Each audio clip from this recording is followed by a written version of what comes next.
Hoy os voy a hablar de una anomalía económica que debería ser imposible según todos los manuales de economía. En 2026, Brasil tiene uno de los tipos de interés más altos del mundo entero.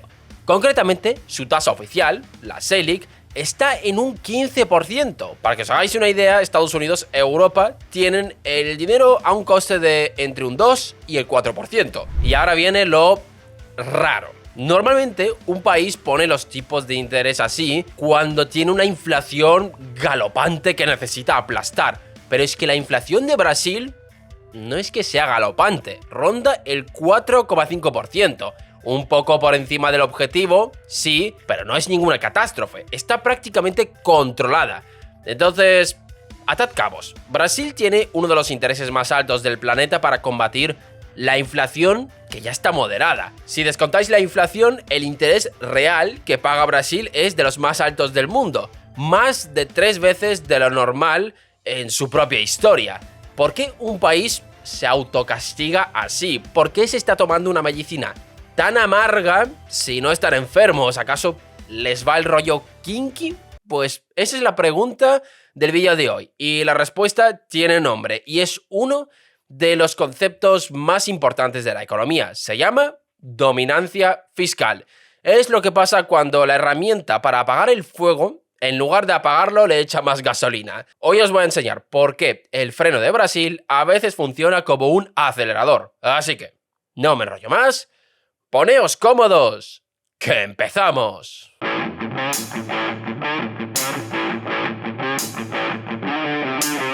Antes de entender por qué en Brasil las cosas funcionan al revés, hay que entender cómo funcionan en el mundo terrenal, cómo se combate normalmente la inflación, y es más sencillo de lo que parece. Cuando los precios suben demasiado, el Banco Central de un país tiene su principal arma: subir los tipos de interés. ¿Y cómo apaga esto exactamente el fuego? Por una cadena bastante lógica. Al subir los tipos de interés, pedir dinero prestado se vuelve más caro. Las hipotecas suben, los créditos para las empresas suben, las tarjetas suben. ¿Y qué hace la gente cuando el dinero está más caro? Pedir menos préstamos, gastar menos, aplazar la compra del coche o de la casa. Y las empresas invierten menos. ¿Y qué pasa si todo el mundo gasta menos? La demanda de las cosas baja. Y cuando hay menos gente comprando, los precios dejan de subir, porque las tiendas y las fábricas ya no pueden permitirse subirlos sin quedarse sin clientes. El fuego de la inflación se queda sin oxígeno. Esa es la teoría y solía funcionar casi siempre. Subes tipos, enfrías la economía, bajas la inflación. Y Brasil hizo exactamente eso. De hecho, lo hizo con una contundencia brutal. Cuando la inflación se disparó tras la pandemia y la guerra de Ucrania, el Banco Central brasileño protagonizó uno de los ciclos de subidas más agresivos de su historia, llevando los tipos de un mínimo de un 2% a casi el 14% en cuestión de meses. Una medicina muy amarga. ¿Y funcionó? Pues a ver, funcionó a medias. La inflación bajó, pero se resistía a volver del todo a su sitio, y cada vez que parecía controlada, volvía a asomar. El Banco Central pisaba el freno con todas sus fuerzas, pero el coche no terminaba de frenar. Como si alguien desde el otro asiento estuviera pisando el acelerador al mismo tiempo. Y efectivamente, había alguien pisando el acelerador. Ese alguien era el propio Estado brasileño. Y para entender cómo el Estado sabotea sin querer a su propio Banco Central, hay que entender el círculo vicioso que define todo este vídeo.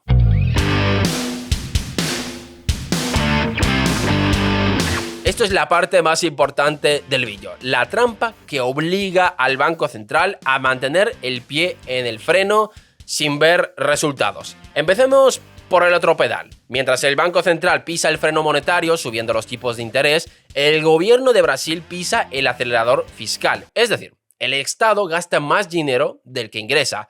Cada año tiene un agujero en sus cuentas. ¿Y cómo tapa ese agujero? Como cualquiera: pidiendo prestado, endeudándose más y más. Brasil arrastra una deuda pública enorme que ronda el 77% de su economía. Y ahora juntad las dos cosas, el freno del Banco Central y el acelerador del gobierno, porque cuando chocan se crea un círculo vicioso de manual. Y es bastante simple de entender. Primer paso, el Banco Central sube los tipos de interés al 15% para combatir la inflación. Hasta aquí lo normal. Pero, paso 2. Resulta que el Estado tiene una deuda gigantesca. Y al subir los tipos, ¿qué pasa con esa deuda? Que se vuelve mucho más cara de pagar. Es decir, el Estado tiene que dedicar cada vez más dinero solo a pagar los intereses que debe. El agujero de las cuentas públicas, en lugar de cerrarse, se hace más grande. Pero aquí no termina la cosa. Paso 3. Los inversores de todo el mundo, esos que le prestan dinero a Brasil, ven que el agujero crece y se ponen cada vez más nerviosos. Empiezan a pensar, un momento, ¿este país va a poder pagar todo lo que debe o se le está yendo de las manos? Y cuando un inversor se pone nervioso, hace una cosa: huir. Es decir, saca su dinero de Brasil, vende sus inversiones brasileñas y se lleva el capital a un sitio más seguro. ¿Y qué pasa cuando mucha gente saca su dinero de un país a la vez? Pues paso 4, que para irse venden la moneda local, el real, y compran dólares. Tanta gente vendiendo reales hace que el real pierda valor, se deprecia y paso 5. Y aquí se cierra la trampa. Un real más débil significa que todo lo que Brasil compra en el extranjero, el petróleo, los componentes, el trigo, de repente cuesta más caro en reales. ¿Y qué es lo que pasa cuando las cosas importadas son más caras? Exacto, más inflación. ¿Veis el círculo? Es decir, el Banco Central sube los tipos de interés para bajar la inflación, pero al subirlos asusta a los inversores por culpa de la deuda. Hunde la moneda y eso vuelve a subir la inflación por la puerta de atrás. La herramienta que debería apagar el fuego acaba echándole más gasolina. El freno, en parte, acelera. A esto es a lo que los economistas lo llaman dominancia fiscal. Y el nombre lo dice todo. Significa que el problema fiscal, el del gasto y el de la deuda del gobierno, es tan grande que domina sobre la política monetaria y la deja sin efecto. Es decir, por mucho que el Banco Central haga su trabajo, mientras el gobierno no arregle su agujero, el Banco Central está intentando sacar el agua de un barco con un cubo mientras el agujero del casco siga abierto. Da igual lo fuerte que reme, el agua sigue entrando. Y eso genera una situación muy particular en las cuentas del país. Una trampa de la que es prácticamente imposible de salir.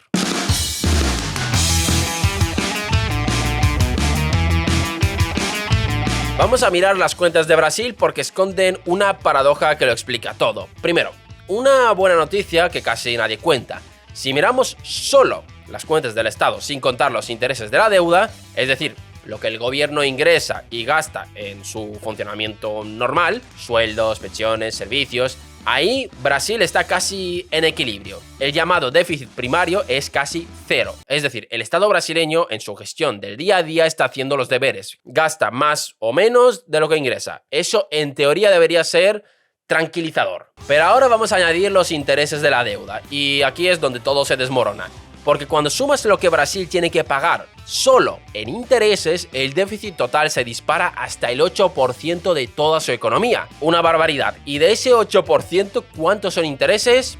Casi todo. 7,5 puntos de esos 8 solo son intereses de la deuda. Es decir, el agujero de las cuentas brasileñas no viene de que el gobierno derroche en su gestión diaria. Viene casi entero de pagar los intereses de la deuda que ya tenía. Unos intereses del 15%. Con esto ya entendéis la trampa. Brasil hace el esfuerzo de equilibrar sus cuentas operativas, aprieta, recauda, contiene el gasto corriente, pero todo ese esfuerzo se lo traga el pago de los intereses. Es como una familia que consigue con mucho sacrificio gastar lo justo que ingresa cada mes, pero que tiene una tarjeta de crédito con unos intereses tan altos que se comen todo ese esfuerzo. Por mucho que aprieten, nunca conseguirán reducir la deuda, porque los intereses corren más rápido que ese sacrificio. Y para colmo, como pedir dinero a largo plazo les sale muy caro, el Estado brasileño se ve obligado a endeudarse cada vez más a corto plazo, lo que significa que tiene que renovar su deuda constantemente y queda aún más expuesto a cualquier nueva subida de tipos de interés. Más frágil todavía. Y llegados a este punto, con tipos al 15%, deuda creciente y un círculo vicioso, lo lógico sería pensar que Brasil va en camino al abismo, que es el próximo país latinoamericano que va a estallar. Pero aquí es donde tengo que poner un poco de calma, porque esa conclusión, por tentadora que sea, no es la correcta.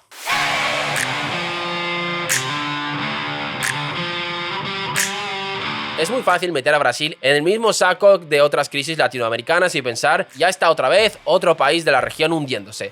Pero sería un error de análisis muy grande, porque Brasil, con todos sus problemas, no está al borde de la quiebra, y la diferencia es enorme. Pensad en Argentina, país que apenas hemos tratado en este canal. Argentina ha vivido al borde del abismo, con la moneda colapsando y sin acceso a los mercados. Brasil está en una situación completamente distinta y tiene 4 escudos que Argentina no tenía. Y tampoco tiene. Primero, tiene reservas. Brasil guarda en su hucha divisas equivalentes al 16% de su economía, un colchón considerable para defenderse. Segundo, vende mucho más de lo que compra al exterior.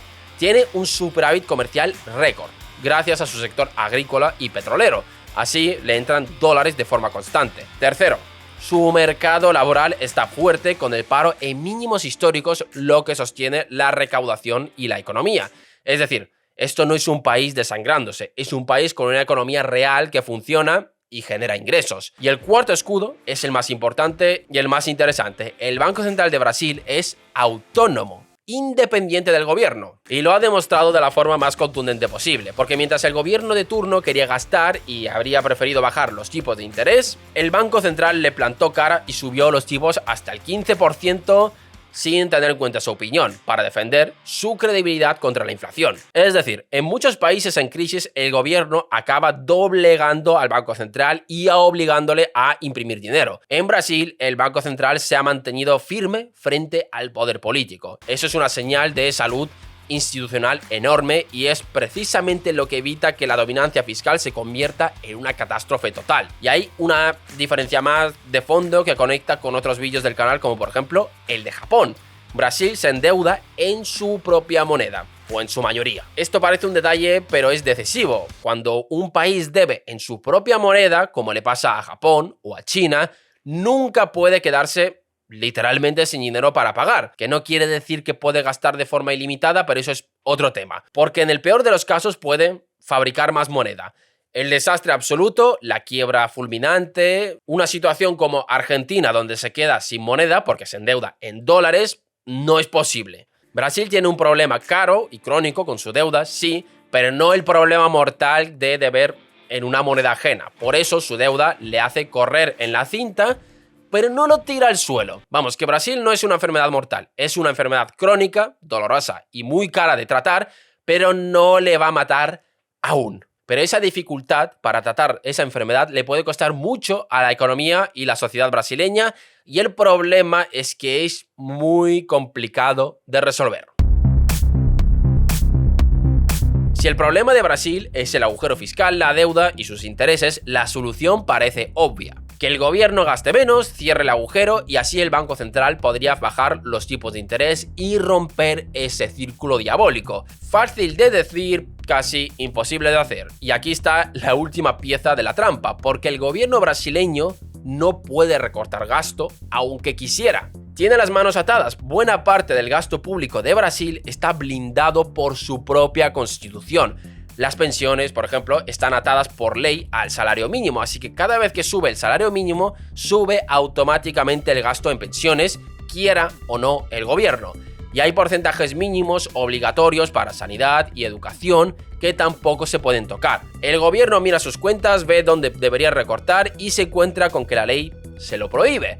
Para arreglarlo de verdad, habría que cambiar la constitución, algo lento, complicado y políticamente inviable. Y por si fuera poco, 2026 es el año de las elecciones presidenciales en Brasil y ya sabéis lo que eso significa. En año electoral ningún gobierno quiere recortar ni apretarse el cinturón. Más bien lo contrario, la tentación es gastar más para contentar a los votantes. Justo lo opuesto a lo que el círculo vicioso necesitaría para romperse.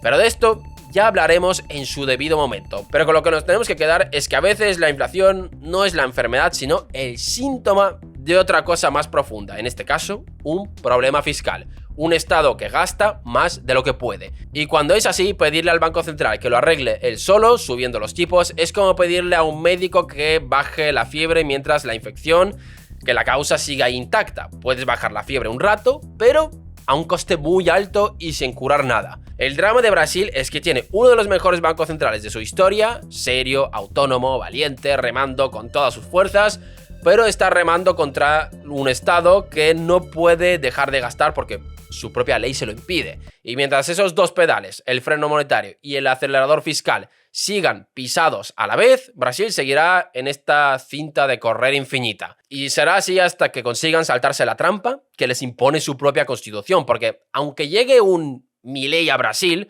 si no obtiene la mayoría necesaria para gobernar, no va a poder meter ninguna motosierra. De ahí es que probablemente en esas elecciones de 2026 no vaya a cambiar mucho en la economía brasileña. ¿Y vosotros qué pensáis? ¿Creéis que conseguirá Brasil algún día salir de esa trampa?